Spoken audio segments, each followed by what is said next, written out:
kandi nk'uko Adamu na Eva barangaye bakirukanwa muri Edeni ya kera, niko n'uyu munsi wa none umuntu yabwiriza ubutumwa yarirukanwe muri Edeni, ariko akabubwiriza atakiri muri Edeni, kuko ibiti biri muri Edeni yagomba guhingira imbuto zigaragaza ko umuntu ari muri Edeni, zigaragaza umuntu ukiri muri Edeni, ashobora kuba atazera cyangwa se zitamubonekaho, nyamara akajya negura birukanwe muri Edeni ya kera nawe atakiri muri Edeni, nk'uko ijambo ry'Imana riri kubigaragaza. Imana ifashe muririmbyi unteze amatwi, Imana ifashe mubwiriza butumwa unteze amatwi, Imana ifashe we munyamasengesho unteze amatwi, wowe mwene data dusangiye ukwizera, ukontorore Edeni yawe y'iki gihe. Igiti cya mbere twabonye ko cyari igiti cy'ubugingo. Iki giti tukabona ko cyashushanyaga Kristo ari we bugingo bwacu mu isezerano rishya. Tugeze ni kuri Yana Media nk'ibisanzwe, twongeye kubasuhuza tubifuriza amahoro y'Imana nshuti bakundwa mudukurikiye, kandi tubifuriza kugubwa neza muri uyu mwaka mushyashya wa 2025. kandi nawe utameze neza turakwifuriza ngo ukomeze ugire kwizera, ejo bizamera neza, tukubwira ngo ukomere. Uyu munsi twabazaniye umutumirwa kugira ngo abaganirize ijambo ry'Imana n'umukozi w'Imana. Reka tumwakire. Murakoze cyane. Uyu munsi ndabona mudufitiye ibintu byinshi. Murakoze rwose, uko Imana idushoboza. Imana niyo igena ibyo abantu bashobora kuganiriza cyangwa se gutanga, ariko by'umwihariko n'ubundi dufite ibintu byinshi twagombye kuvugaho bigendanye n'iki gihe, umwaka mushya kuri twese hamwe. Ko kubunani nabonye abantu barimo baserebura cyane. Ubundi kubera iki abantu ku mwaka mushya bagira amashimwe, bakishima umwaka urangiye ukabona abantu bishimye, kandi imyaka yabo yo kubaho ibirimo irangira? Ubundi haba hariho impamvu yo kwishima? Ugiye mu buryo busanzwe haba hariho, bo baba babona ko uko umwaka urangiye baba bumva hari amashimwe y'uko umwaka wose Imana yabanye nabo. Ariko ugarutse mu buryo busanzwe, navuga ngo buri filozofi, imyaka yabo yo kubaho igabanuka, barimo begera gusaza. Ubwo rero ariko bo ibyo ntibakunda kubitekereza habeje. Ikibanezeza no kuva mu kwezi kwa mbere kugeza mu kwa 12, ayo mezi 12 yose babona bayasoje, mu gihe hari abandi baba barapfuye bararangije urugendo. Rero uwo munsi ka umunsi wo kwishima kwa mezi 12 bayarangije. Ubundi kuri wowe byakagenze gute? Kuri ngewe harimo igice kimwe cyo gushima Imana, n'ubundi ko ayo mezi 12 abarangiye, ariko harimo n'ikindi gice cyo kureba, kuko ayo mezi 12 ni taranto Imana iba yaraguhaye. Ubwo buzima wagize muri ayo mezi ni taranto. Hagombye kuba ikindi gice cyo kwitekereza ngo mbese Imana yambonyemo umusaruro yagomba kumbonaho muri aya mezi 12 byibuze. Hari abantu na 12 nahinduye ku buryo buri kwezi hari ikintu ninjirije Imana cyangwa nabereye Imana igihombo. Hanyuma wasanga hari icyo winjije ugashima Imana, wasanga hari icyo utinjije ukifata nka wandi wafashe itaranta akayitaba. Ubwo nyine ugakora ingamba z'umwaka utaha. Ngiye ntekereza ko imyaka umuntu azamara Imana yarayibaza irahari. Donc sinumva ukuntu umuntu yakishimira ko yarangije umwaka kandi imyaka ye n'ubundi ntizarenga. Nubwo iyo myaka itazarenga, ariko umenye ko nayo hari ababa batarageze kuyo ugezemo, kuko hari umuntu inda ivamo bo nta n'umwaka n'umwe amara ku isi. Hari undi ushobora kumara umwaka umwe akarangira. Noneho ko umuntu wenda bayuje nk'imyaka nka 25 nubwo abagenda asatira gusaza, ariko hari abandi baba barasigaye mu nzira. Rero iyo nayo nubwo kubi igaranti itaragera, igihe cy'imyaka yagenewe kitaragera, yishimiriye amazi. Ndabyumvise. Nuko ngo umuntu ahubwo kubera ko umuntu atabaza imyaka azamara, noneho iyo ubonye umwaka utaguhitanye urishima kubera ko byibira imyaka wowe Imana itaguhaye mike ugereranyije n'abatambutse, bikaba byatumushima cyane. Imana ibaha umugisha. Shuti bakundwa mudukurikiye rero, mukomeze mukande subscribe, mukande share, comments, like, dukomeze dusangize abandi ibi biganiro. Reka rero tumusabe adusengera Imana atwinjize mu kiganiro yaduteguriye. Murakoze cyane. Data wa twese uri mu ijuru, izina ryawe niryubahwe, ubwami bwawe nibuze.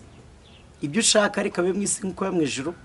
Twemerere uyu munsi duhagaze kwikamera tugiye gutambutsa iki cyigisho, abazacyumva bari mu mpande z'isi zitandukanye zikoresha ururimi rw'ikinyarwanda kandi zicyumva, kizagiraho kibakura naho kibashyitsa, kandi kizakangura imitekerereze ya benshi yari isinziriye, kugira ngo ikanguke imenye yuko imyaka tuzamara ku isi tuzatanga raporo y'uburyo twayitwayemo n'ibyo twayikozemo, ibyo twinjirije Imana byiza tukabihemberwa, ibyo twakoze bitari byiza tukabihanirwa.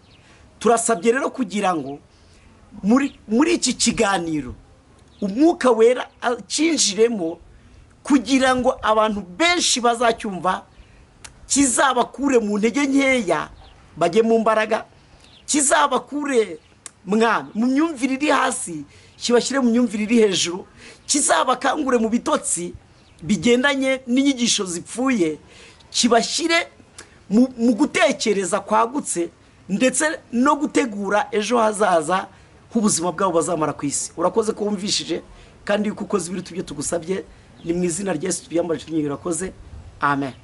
Tubahaye ikaze mu dufundurira ko gaseke. Murakoze cyane. Nkuko harashize iminsi tutabonana, ariko kuba tubonye ari ubwa mbere. Amazina yanjye nitwa Sindayigaya Jean Dodier, ndubatse, mfite umudamu n'abana. Nkunda gukora ivugabutumwa uko Imana ishoboje. Hanyuma rero ndashaka ko tuganira ku ijambo rivuga Edeni nshyashya na Edeni ya kera. Ni ijambo abantu bakunda kwibazaho cyane. Ndashaka ko dusoma ijambo wowe udukurikiye riboneka mu itangiriro ibice bibiri, bihereye ku murongo waho wa 9 ndetse n'uwa 10.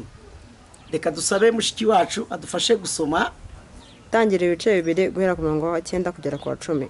Uwiteka Imana imezamo igiti cyose cy'igikundiro cyera imbuto ziribwa, imeza igiti cy'ubugingo hagati muri iyo ngobyi, imezamo n'igiti cy'ubwenge bumenyesha icyiza n'ikibi. Umurongo wa 10. Umugezi uturuka muri Edeni unetesha iyo ngobyi, uwo mugezi uvamo wigabanyamo 4. Imana igumugisha cyane.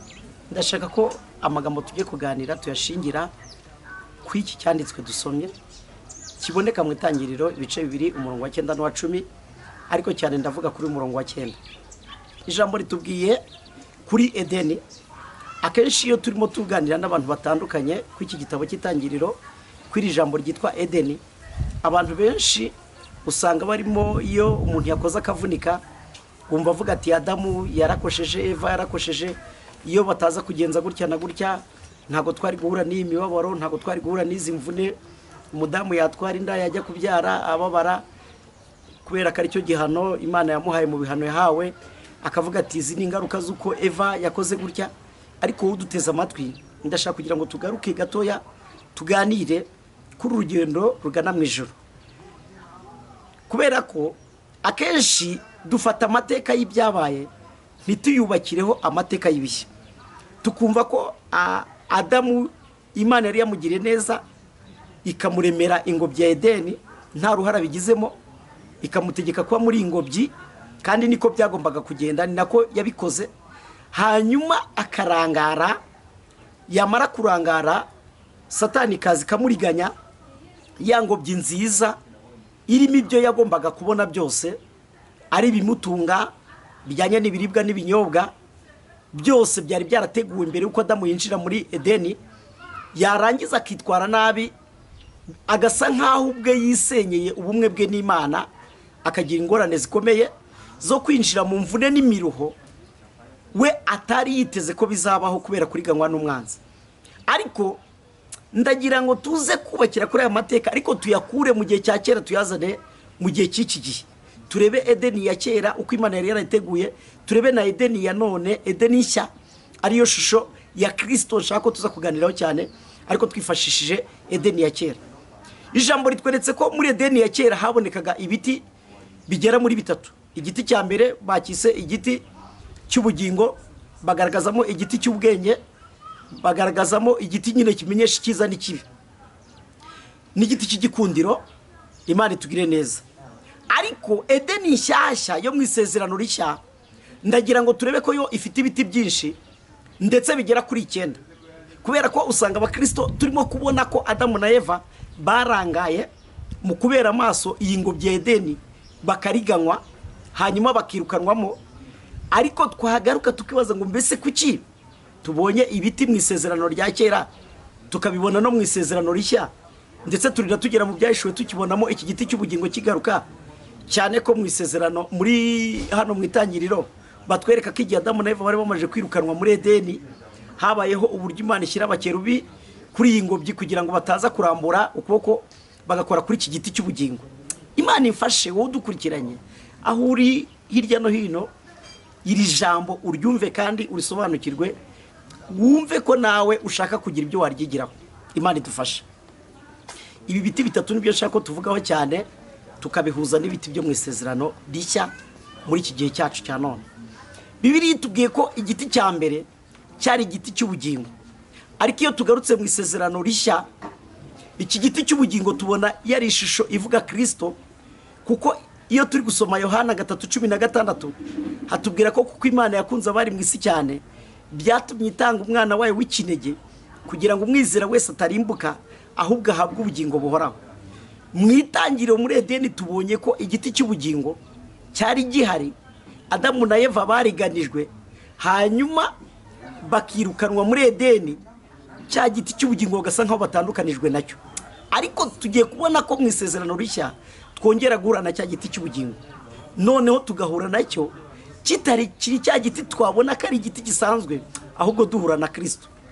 Imana ifashe Edeni yawe nshyashya y'iki gihe, utanegura birukanwe muri Edeni ya kera, nawe Edeni nshyashya ariyo Kristo ariko gakiza muri iki gihe uri gukora ibikorwa byatuma yirukanwamo.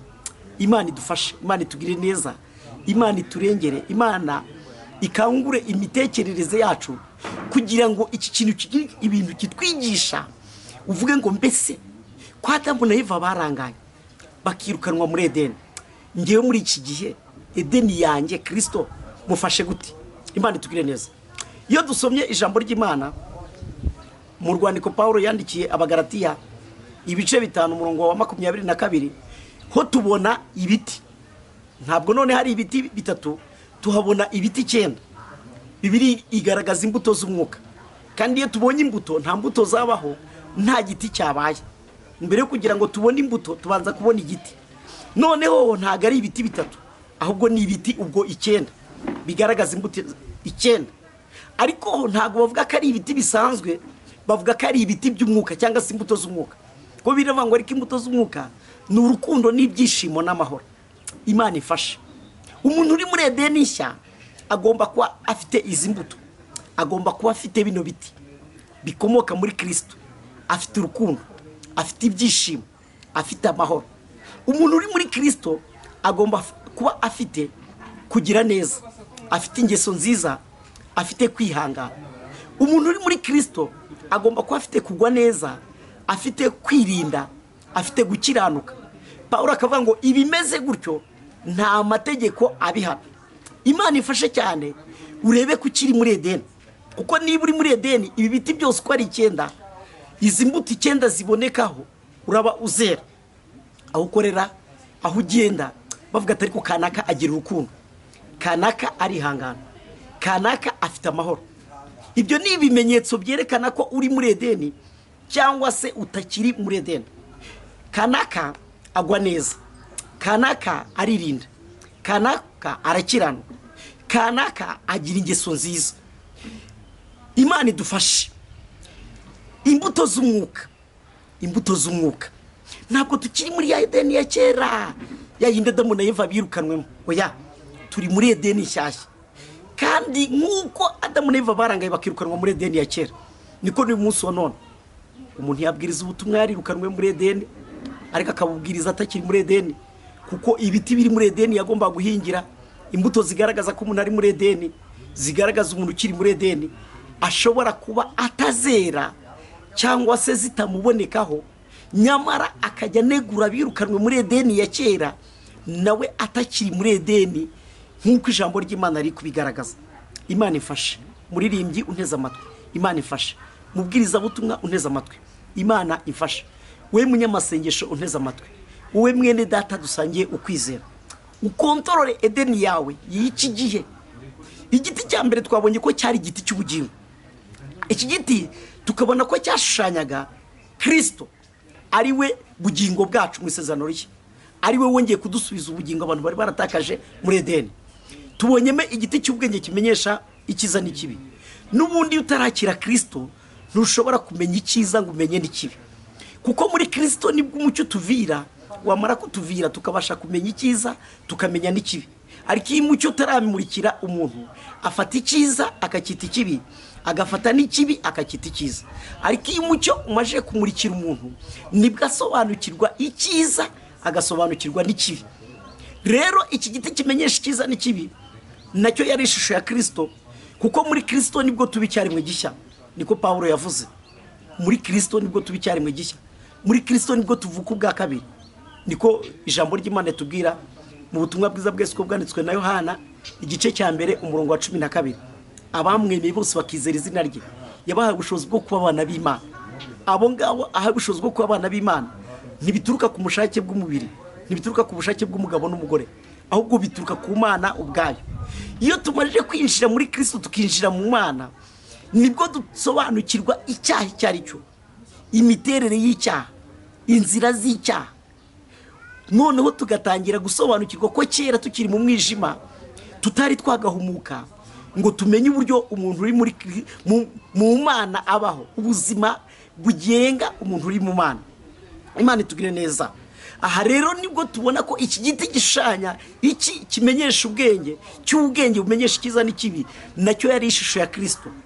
Kuko iyo udafite kino giti ukora ibibi ntumenye ko wabikoze, ukumva nyine ni ngombwa. Ariko umuntu wamajire kwakira Kristo mu mutima we, yakosheje arabimenya ko yakosheje, yabangamiye undi arabimenya ko yamubangamiye, yacumuye arabimenya ko yacumuye.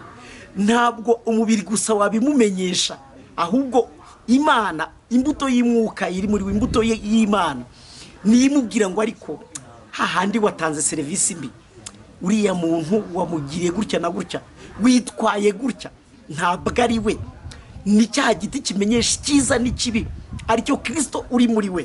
Imana ifashe iki giti, Imana yongere kimeze muri wowe, kugira ngo aho utuye, aho ukorera, iki giti buri munsi kimenyesha icyiza n'ikibi. Nimugoroba mbere yo gusenga, mu gitondo ugiye gusenga, ijwi ry'umwuka wera rigiye riza rikubwira ngo ariko mbere yo gusenga hari uburyo witwaye, wakoze ikintu kimeze gutya na gutya, ntabwo cyemerewe umuntu uri muri edeni nshya.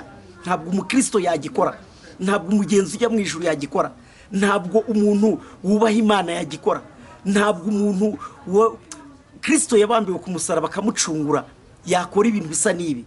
Ntabwo mu mubiri gusa nyama n'amaraso zabigwishurira, keretse kino giti cyarongeye kikagaruka mu mutima wawe. Imana itugire neza. Kandi muri edeni nshya, muri edeni nshya umuntu ayoborwa n'umwuka, umuntu ayoborwa n'umwuka, umwuka wera akaza akamuyobora, akamubwira ngo ariko burya nubwo bimeze gutya, ariko umenye ko wizera. Muri edeni nshya ntabwo abantu basambana, ntabwo abantu basinda, ntabwo abantu bagira ibiganiro bibi, ntabwo abantu banegurana, ntabwo abantu bakora ibiteye isoni, ntabwo abantu bakora iby'isoni nkeya.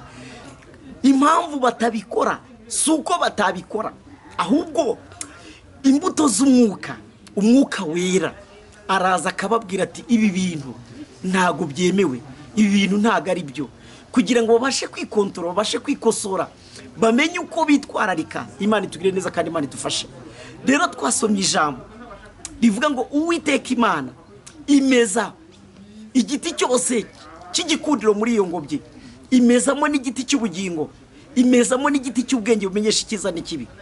Wowe uduteze amatwi, ndongera ngaruka kuri iri jambo. Niki cyakumenyesha kuri muri Edeni? Niki cyakumenyesha ko wirukanwe muri Edeni?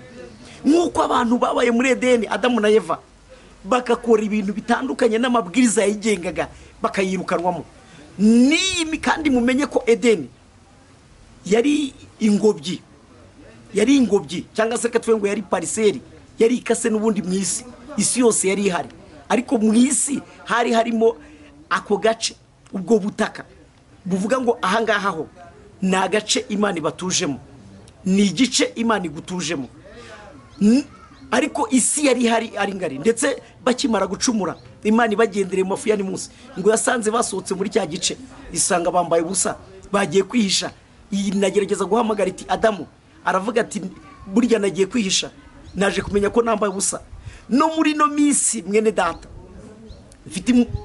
ndimo ndatekereza ko mu matorero dusengeramo, mu madini tubamo, hari abantu benshi bashobora kuba bari mu idini ni ikintu kigari gishushanya isi yose nk'uko isi yari ihari, ariko mu itorero habamo ingobyi, habamo umwihariko wa Kristo, habamo abantu bayoborwa n'umwuka, habamo indi pariseri mu itorero, indi pariseri itaboneshwa amaso, iboneshwa amaso y'umwuka, ariyo twakwita abantu bayoborwa n'umwuka. Abantu bakeya batujwe ahantu, bafite andi mabwiriza, bafite undi muntu bagenga, bafite indi mico, bafite indi myumvire, bafite ukundi kuntu bitwara, bafite irindi jwi rivugana nabo, bafite andi mahame abayobora, akababwira ngo ibi ntimubyemerewe, ntimwemerewe gukora ibiteye isoni kuko muri muri edeni nshya, ntimwemerewe iby'isoni nke. Iyo uri muri edeni wumva ijwi ryiza rikuyobora, hari iby'ijwi rikubuza, hari iby'ijwi riguhana, kuko uri muri edeni ubanye neza n'Imana.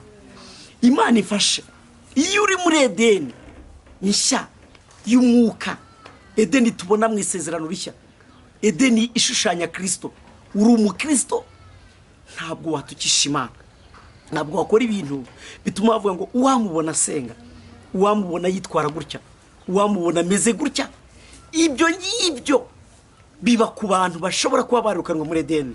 Ariko no muri muno mwanya wowe uduteze amatwi, ndagira ngo nkubwire ngo ukurikirana inyigisho dutambukije, kontorora neza, nk'uko Adamu na Eva bakimara kwirukanwa muri edeni bakomeje kuba mu isi, barabyara, barororoka, ariko ya pariseri yitwa edeni bayirukanwemo. Nawe kontorora, udasigara mu idini gusa, udasigara mu itorero gusa, ariko ubumwe bwawe na Kristo, imibanire yawe na Kristo, imiyoborere, uburyo Kristo akuyobora bwarajemo ikibazo. Kandi hari impamvu zatuma Kristo amera nk'ahatandukanye nawe, ugasigara ugendera mu mihango y'itorero ubamo, ubarizwamo, ariko hari ibintu wirukanwemo, hari ibintu ubusabane bwawe n'Imana, ukora ibiteye isoni, ukora iby'isoni nkeya, utukana, urwana, usebanya, usambana, ibyo bintu byose ukabikora rimwe na rimwe, ariko kibeshya. Niba ubikora umeze nk'Adamu na Eva basigaranye isi, ariko batagifite wa mwihariko wa Edeni. Imana itugire neza. Rero ndagira ngo nkubwire ngo muri iyi nyigisho ndagira ngo wongere witekerezeho, imbuto zawe zirakwereka kuri muri Edeni. Ese koko amagambo yawe nayo umuntu uri muri Edeni, amasengesho yawe nayo umuntu uri muri Edeni, imico yawe niyo umuntu uri muri Kristo, ingeso zawe zihwanye n'uko ijambo ry'Imana ribivuga, zihwanye n'umuntu wakiriye Kristo mu buzima bwe, mu mutima we, cyangwa uyoborwa n'umubiri. Ikintu cyose ubonye wumva umeze nk'ucyemerewe, ariko muri Edeni ntabwo Adamu na Eva bigengaga, hari ibyo batari bemerewe kubera ko bari bafite umuyobozi kandi yagombaga kubakontorora, akamenya uko bitwaye, kuko bari bafite amategeko abagenga. Mwene data ubuneza amatwi, aho uri hirya no hino uzakurikirana inyigisho, ndagira ngo ngusabe, ntabwo idini gusa rihagije, ahubwo mu itorero habamo indi pariseri umuntu atabonesha amaso agaragara, ari bwo bukristo, ariyo shusho y'Imana. Kandi iyo shusho y'Imana ni wowe uyambaye, ayo mahame y'Imana ni wowe uyambaye, ayo mategeko y'Imana ni wowe uyambaye, izo mbuto z'umwuka ni wowe uzera, ni wowe uzera, ni wowe abantu bazisoromaho, aho ukorera bazigukeneyeho. Iyo bazibuze baba ubugaragara nk'aho warumbiye Imana muri Edeni, kuko bagukeneyeho kubona urukundo, bagukeneyeho kubona ibyishimo, bagukeneyeho kubona ingeso nziza, bagukeneyeho kubona kugwa neza, bagukeneyeho kubona kwirinda, bagukeneyeho kubona gukiranuka. Barangiza nabo bakireba bakavuga ati ariko nubwo twe turi abanyabyaha ariko uriya we hari icyo aturusha. Bagasigara bibaza ngo ubundi niki tubona gituma adasa natwe. Nta yindi mpamvu ibitera. Iyo uri muri Edeni uyoborwa n'ubuzima bwa Kristo, uyoborwa n'ubuzima bw'ubukristo. Icyaha kiba kure yawe, ingeso z'icyaha ziba kure yawe, imico y'icyaha iba kure yawe, imiterere y'icyaha iba kure yawe. Imana iba hafi yawe rero igihe cyose, ihora ikongerera imbaraga, ihora igukomeza, ihora inezezwa nuko witwara, inezezwa nuko wera imbuto. Ibyo bigakora ku mutima w'Imana. Imana itugire neza, Imana idufashe.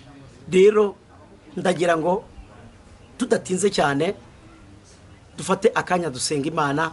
Wowe uzakurikirana iki kiganiro, ndagira ngo dufate akanya dusenga n'Imana. Ariko mbere yuko dusenga n'Imana, ndagira ngo utekereze cyane. Nibyo kuko warahamagawe winjira mu itorero, ukoreramo imirimo itandukanye, ndetse uba mu mirimo y'itorero cyangwa se y'idini runaka.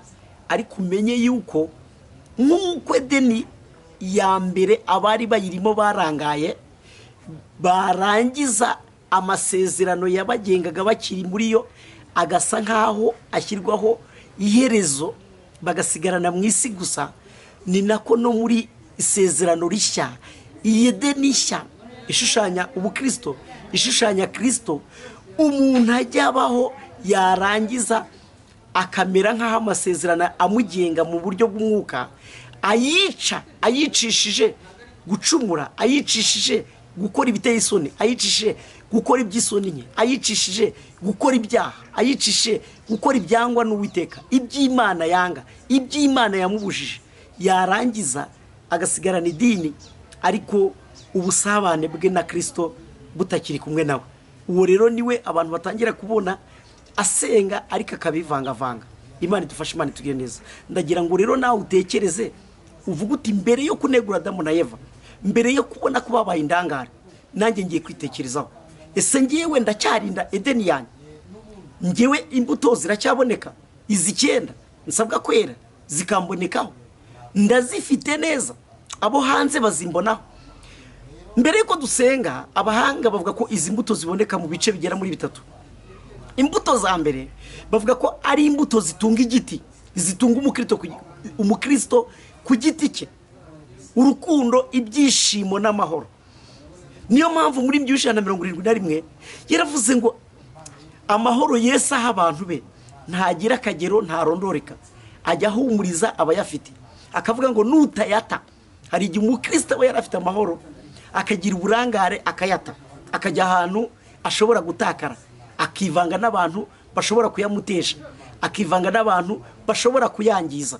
Kandi amahoro nubwo atari ikintu umuntu yafatisha intoki gutya, ariko amahoro atandukanye n'umutekano. Nigeze kubikora mu kindi kiganiro, ntago aricyo nshaka kuvuga, ariko umutekano ni ikintu kibungwabungwa n'ibikoresho bigaragara inyuma, ariko amahoro aba imbere mu mutima. Amahoro atandukanye n'umutekano, ni ibintu bibiri bitandukanye.